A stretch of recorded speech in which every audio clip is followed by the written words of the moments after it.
Yohana wa kwanza sura ya 3 mstari wa 11 tukasoma hivi: maana hii ndiyo habari mlioisikia tangu mwanzo, kwamba tupendane sisi kwa sisi. Hebu sema sisi kwa sisi.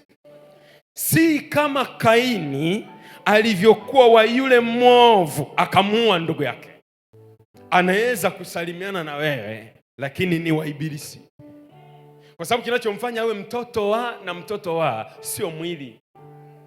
Sio mwili, sio macho, kama nitamgundua macho yake ni ya blue. Hapana, macho yake ni kama ya kwako, pua ile ile, rangi ile ile, na ndio maana yote ya mwilini anayafanya kama unavyoyafanya, ila makeup ya ndani sisi twatokana na Mungu, wao wanatokana na Ibilisi. Mission ya ndani ndo ya kishetani, yani yule wa ndani ndo mtu. Mtu ni nini? Ni roho yenye nafsi inayokaa ndani ya jumba, na jumba hilo tumeliita jina gani? Mwili. Hebu sema mwili. Mtu ni yule wa ndani, ila wa nje huku pasikuchanganye sana.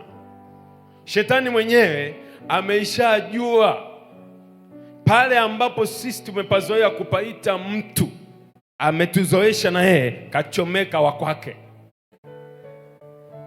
Ukimwangalia hivi ni kama wa Bwana akifungua kinywa kuongea, akifungua hivi kinywa kuongea, unasikia anakuambia bahati yako nimeokoka, ila unavyoniona naweza nikavua wokovu nikauweka hapa nikakushughulikia. Nasikia nitakubadilikia. Usinione hivi, waulize wenzako, nitakubadilikia, takupasua Baba John.